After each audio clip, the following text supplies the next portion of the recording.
하나님의 돌보심이 함께 하시기를 축복합니다. 오늘 함께 보실 하나님의 말씀은 스바냐서 2장 3절 말씀입니다. 여호와의 규례를 지키는 세상의 모든 겸손한 자들아, 너희는 여호와를 찾으며 공의와 겸손을 구하라.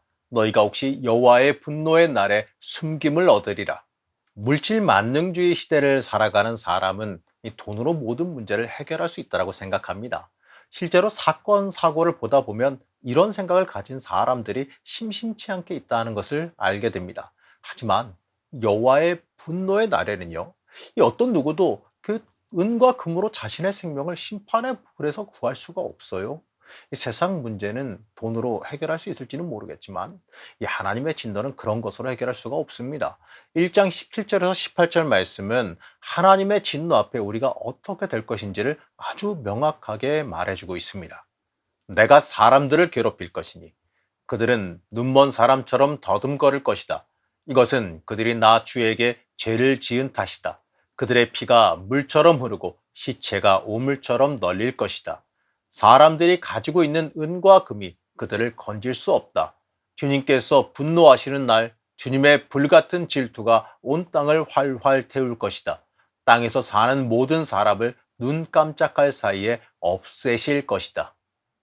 어떻습니까? 굉장히 무섭죠. 하나님의 진노 앞에 처참하게 인생을 마감하게 될 것이란 뜻입니다. 이 돈과 명예를 추구하는 삶이 얼마나 의미가 없는지 알 수가 있는 거죠. 그건요, 인생의 본질이 아니에요. 스바냐는요, 이러한 하나님의 진노에서 살아날 방법을 우리에게 제시해 줍니다. 바로 그리스도 이름과 그 말씀 앞에 순종해야 한다라고 선포합니다. 3절 말씀을 다시 보겠습니다. 주님의 명령을 따르면서 살아가는 이 땅의 모든 겸손한 사람들아, 너희는 주님을 찾아라. 올바로 살도록 힘쓰고 겸손하게 살도록 애써라. 주님께서 진노하시는 날에 행여 화를 피할 수 있을지도 모른다. 주의 명령을 따르며 살아가는 겸손한 사람들아. 이 맞습니다. 주의 명령을 따르며 살아가는 사람이 겸손한 사람이지요. 하나님 앞에 나를 내려놓고 하나님의 명령을 따르는 사람이 겸손한 사람입니다. 말이 겸손한 사람이 겸손한 사람이 아니라 하나님 앞에 내가 아무것도 아님을 철저히 고백하고 하나님의 지혜를 구하는 사람이 겸손한 사람이라는 겁니다. 이러한 사람이 진노의 날에 살아남게 됩니다. 우리는 주님 찾아야지요. 주님의 뜻에 맞게 살기 위해서 힘써야 하는 겁니다. 그 방법이 이 주의 날에 하나님의 진노를 피할 방법이라는 겁니다. 그 길이 하나님께서 원하시는 삶이라는 겁니다. 하나님 앞에 겸손하고 하나님을 찾고 살아가는 삶, 하나님의 뜻을 따르고 그의 길을 걸어가는 삶이 하나님께서 원하시는 삶입니다. 우리는 그러한 삶을 살기를 소망해야 돼요. 이제 스바냐 선지자는 이어서 열방에 대한 심판을 선포합니다. 블레셋, 모압, 암몬, 구스, 아술에 대한 심판 선포가 이어집니다.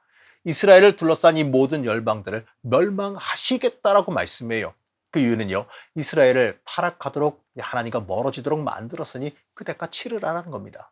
그리고 이스라엘이 그렇게 의지하고 따랐던 그들이 하나님 앞에 철저히 멸망하는 것을 보게 하시기 위함입니다. 이스라엘에게 너무 잘 봐라 이런 의미예요. 네가 그렇게 의지하고 높이던 나라들이 내 손앞에 아무것도 아니라는 것을 어디 한번 보라는 것을 의미합니다. 얼마나 네가 무의미한 것, 무가치한 것을 의지했는지 한번 살펴보라는 거죠. 그것을 보고 다시 하나님께 회개하고 돌이키라는 의미입니다.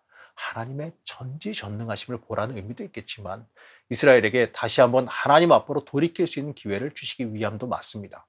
사랑하는 성도 여러분, 우리는 하나님의 이 마음을 깊게 새겨봐야 하는 겁니다.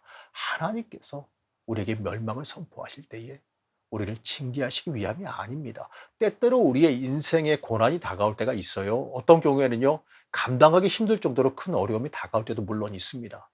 왜 그러시는지 이해하기는 어렵지만 그 고난에도 하나님의 섭리와 뜻이 들어있음을 깨달아야 됩니다. 하나님께서 이끌어 가실 때에는요, 하나님의 마음이 담겨 있기 마련입니다. 우리는 그때에 하나님의 마음 읽기를 소망해야 됩니다. 하나님께서 그 일을 통해서 무엇을 이루려고 하시는지 우리는 그 음성에 집중해야 됩니다. 그리고 하나님께서 이끄시는 그 이끄심 앞에 순종하기를 소망해야 됩니다. 여러분, 우리가 하나님 따라갈 준비해야겠죠? 하나님께서 이끌어 가실 때에 순종하며 따라갈 준비를 해야 되는 겁니다. 하나님 앞에서 이 세상의 논리로 나서지 마시기 바랍니다. 우리는 하나님의 사람이에요. 그렇기 때문에 우리가 생각하고 취해야 되는 방법은요, 세상 사람과는 다른 방법입니다. 세상 사람들은요, 물질을 위해서 이 땅의 유익을 위해 살아가겠지요. 그리고 그것으로 자신의 신분을 삼으려 들고 또 그것으로 권력을 행사하려 할 겁니다. 하지만 하나님의 사람은 그런 것에 연연해서는 안 되지요. 이 썩어 없어질 무의미한 것들이 아니라 하나님의 뜻을 위해서 살아가야 하는 겁니다.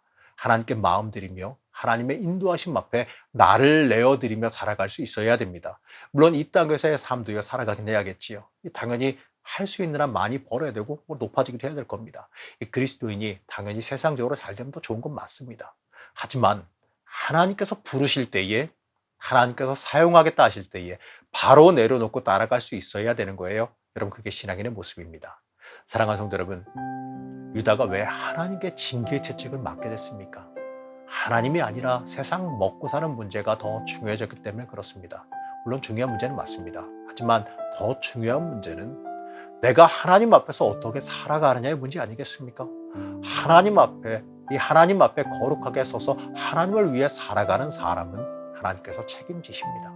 그 삶은 하나님의 복된 길을 걸어 들어가게 될 겁니다. 이 현대적인 우상 숭배에 빠지지 마시고 철저히 하나님 앞에 엎드리며 살아가시기를 바랍니다. 이 땅에서 참된 승리와 복을 누리며 살아가시기를 그냥 간절히 축복합니다. 우리의 주인 되신 하나님, 우리가 이 땅을 살아가면서 현대적인 우상 숭배에 빠져들지 않기를 원합니다. 온전히 하나님 앞에 나를 내려놓고 하나님께 쓰임 받기를 소망하게 허락하여 주시옵소서. 이 주 앞에 나를 맡기는 은혜가 있게 하여 주옵시고 또 그로 인하여서 하나님의 기쁨이 되는 영광을 얻게 하여 주시옵소서. 오늘 하루도 하나님 앞에 바르게 서는 하루가 되기를 원하오며 거룩하고 존귀하신 예수님의 이름으로 간절히 기도드렸습니다. 아멘.